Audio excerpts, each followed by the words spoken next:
नमस्कार। आज मैं आप सभी को कपालभाति के बारे में जानकारी देने जा रहा हूँ। कपालभाति ये दो शब्दों से मिलकर बना है, कपाल धन भाति। कपाल का अर्थ मस्तक होता है और भाति का अर्थ होता है चमकना। अर्थात कपालभाति करने से हमारे चेहरे पे कांति आती है, चेहरे पे एक चमक आती है, मस्तक पे हमारे चमक आती है। घृण संहिता के अनुसार, जो कि योग का एक बहुत अनुपम ग्रंथ है, उसके अनुसार इसको भाल भाति भी कहा गया है। भाल का भी अर्थ मस्तक होता है और भाति का अर्थ होता है चमकना। तो चाहे इससे आप कपाल भाति कहें चाहे भाल भाति कहें, दोनों सही है। अब कपाल भाति जो है, आखिर इसको करने से चेहरे पे कांति कैसे आती है, उसका जो साइंटिफिक रीजन है मैं वो आपको बताने जा रहा हूँ। जब हम कपाल भाति करते हैं तो हमारी जो पेट की मसल्स होती है वह उसमें खिंचाव होता है, वो मसल्स पीछे हमारी जाती हैं। झटके से हम श्वास को इसमें छोड़ते हैं कपालभाति में, तो जो हमारे डाइजेस्टिव सिस्टम के जो ऑर्गन्स हैं, जैसे हमारा आमाशय हो गया, लीवर हो गया, पेंक्रियाज हो गया, प्लीहा हो गया, ये समस्त अंग स्वस्थ होते हैं। जब ये स्वस्थ समस्त अंग हो जाते हैं तो हमारी जो जठर अग्नि होती है वो प्रदीप्त हो जाती है। और चूंकि जठर अग्नि भोजन को पचाने का काम करती है, जब जठर अग्नि हमारी प्रदीप्त होती है तो हम जो भी भोजन ग्रहण करते हैं, आहार ग्रहण करते हैं, वह ठीक से पचता है। जब भोजन ठीक से पचेगा तो जो हमारा रस, जो हमारी सप्त धातुएं हैं, रस, रक्त, मांस, अस्थि, मज्जा, शुक्र और मेद, ये हमारी 7 धातुएं हैं, वो सुचारू रूप से बनती है।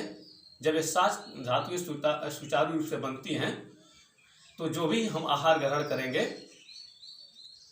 वह हमको पचेगा और उसके बाद हमारा उससे स्वास्थ्य ठीक रहेगा। अब कपालभाति में किया क्या जाता है कि हमेशा कपालभाति में एक्सहेल मतलब सांस छोड़ने पर ही ध्यान केंद्रित किया जाता है। सांस लेने पर हम कोई ध्यान केंद्रित नहीं करते हैं।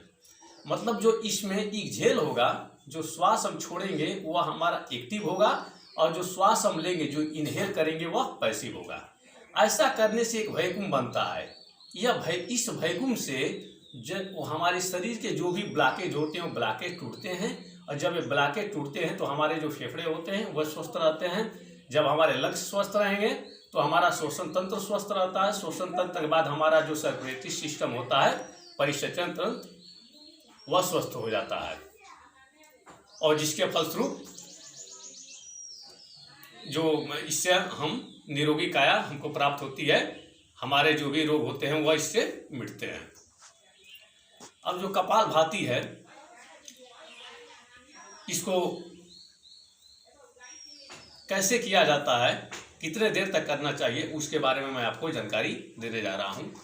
सामान्यतः जो स्वस्थ व्यक्ति होते हैं वह 1 सेकेंड में इसका 1 बार स्ट्रोक करें तो 60 सेकेंड अर्थात 1 मिनट में 60 बार यह होगी। जो कमजोर व्यक्ति हैं या जो हाई ब्लड प्रेशर जिनका है, वह इसको 2 से 3 सेकेंड में 1 स्ट्रोक इसका करें। यह इसकी समय अवधि है। शुरू में आप इसको पहले 3 मिनट कीजिए, 2 मिनट कीजिए, उसके बाद 5 मिनट। अधिकतम जो स्वस्थ व्यक्ति है 10 मिनट इसका अभ्यास काफी है। अब थोड़ा सा आप ये समझ लीजिए, कपालभाति प्राणायाम है कि षटकर्म है। तो षटकर्म का अर्थ होता है कि 6 ऐसी क्रियाएं जिनसे हम अपने शरीर को शुद्ध करते हैं, उस षटकर्म उसे कहा जाता है। और जो योग के जो ग्रंथ हैं, घृण संहिता और हठ प्रदीपिका, इन दोनों ग्रंथों में कपालभाति को प्राणायाम न मानकर षटकर्म माना गया है। तो कपालभाति को षटकर्म ही माना जाएगा। घृण संहिता की बात करें तो कपालभाति 3 प्रकार का होता है। पहला आपका वात कर्म है, फिर व्युत कर्म है, फिर आपका शीत कर्म है। वात कर्म में क्या करते हैं, वात कर्म में वही पहले हम क्या करेंगे कि बाएं नासिका से, नाक के बाएं अपना श्वास लेंगे और दाहिने से छोड़ेंगे, फिर दाहिने से लेंगे, बाएं से छोड़ेंगे, जैसा आप लोग अनुलोम विलोम में करते हैं। यह आपका वात कर्म है। व्युत कर्म क्या है कि नाक से हम पानी पीते हैं और उसको मुंह से निकाल देते हैं, व्युत कर्म हो गया। और शीत कर्म में क्या करते हैं उसमें हम अपने जीभ को एक शून्य के आकार का बनाते हैं, फिर पानी ग्रहण करते हैं, फिर उसको धीरे धीरे हम नाक से निकालते हैं। यह लेकिन आज मैं आपको जो बताऊंगा हठ प्रदीपिका के अनुसार कपालभाति का अभ्यास कैसे किया जाता है वो मैं आपको बताऊंगा, और वही आज प्रचलित भी है। हठ प्रदीपिका में श्वास को तेजी से हम छोड़ते हैं, झटके से श्वास को छोड़ते हैं, उसका अभ्यास हम आपको अभी मैं करके दिखाऊंगा।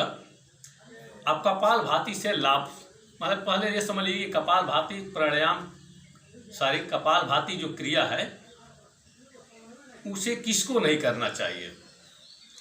तो जिसका हाल ही में कोई पेट का या हार्निया का मेजर ऑपरेशन हुआ है वो कपालभाति का प्राणायाम ऑपरेशन के तुरंत बाद नहीं करेंगे। 3 से 4 माह बाद अगर वह कपालभाति की क्रिया करना चाहते हैं तो अपने चिकित्सक से परामर्श लेने के बाद कपालभाति कर सकते हैं। जो हृदय रोगी हो या जो हाई ब्लड प्रेशर रोगी या जो बहुत कमजोर है वो इस कपालभाति को धीरे धीरे करेंगे। बाकी या कपालभाति जो क्रिया है किसी के लिए रेस्टेड नहीं है, इसको सभी लोग कर सकते हैं। अब इससे लाभ क्या है, तो सबसे पहले इसका जो पहला लाभ है कि जो कपालभाति है इससे कब्ज की समस्या से छुटकारा मिल जाता है। जैसा कि आप जानते हैं, कहा भी क्या है कि constipation is the main cause of all diseases, मतलब सभी बीमारियों की जड़ कब्ज है।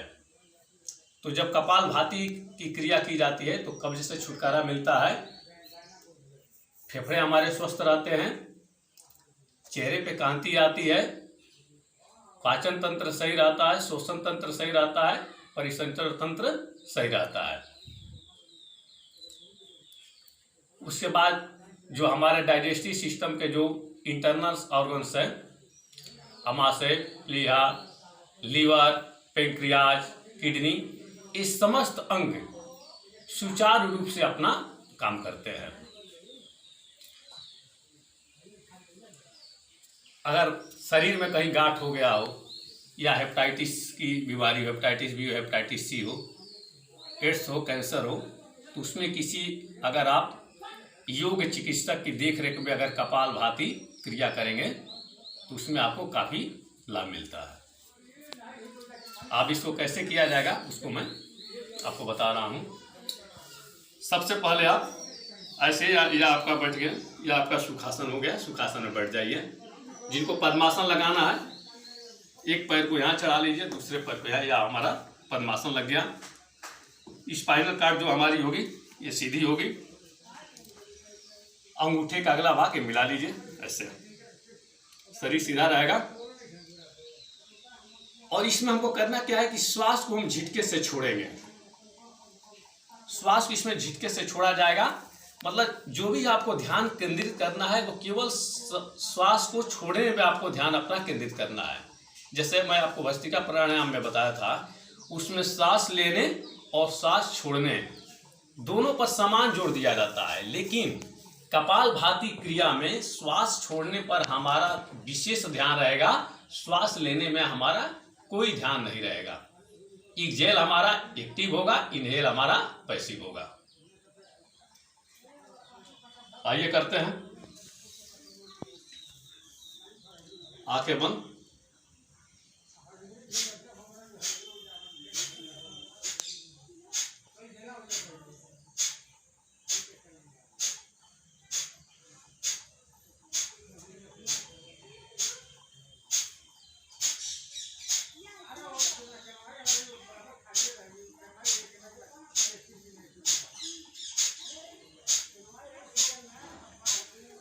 इससे आप ऐसे करेंगे।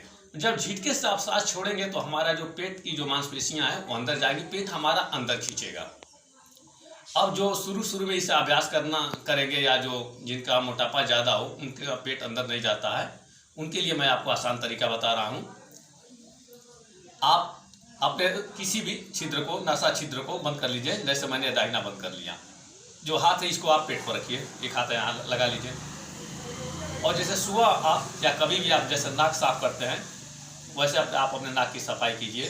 ऑटोमेटिक उस समय आपका जो पेट होगा अंदर जाएगा। देखिए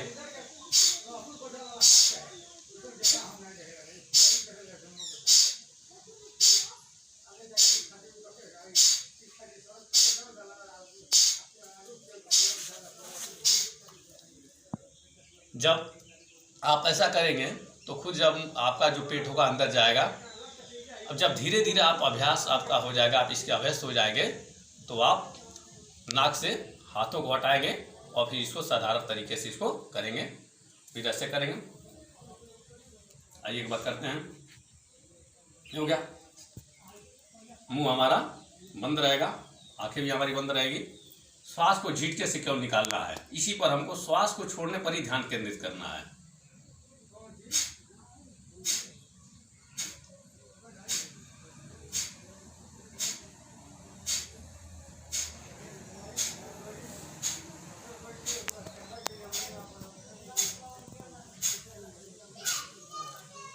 जो हाई ब्लड प्रेशर के जो शिकार हों या जिनको हृदय रोग है या जो बहुत कमज़ोर है, वो इसको धीरे धीरे करेंगे।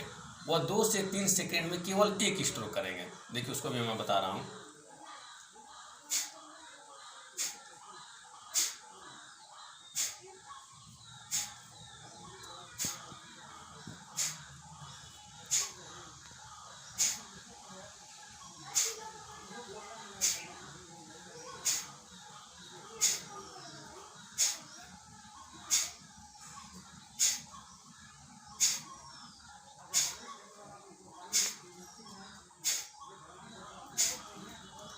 तो आप इसको धीरे धीरे करेंगे।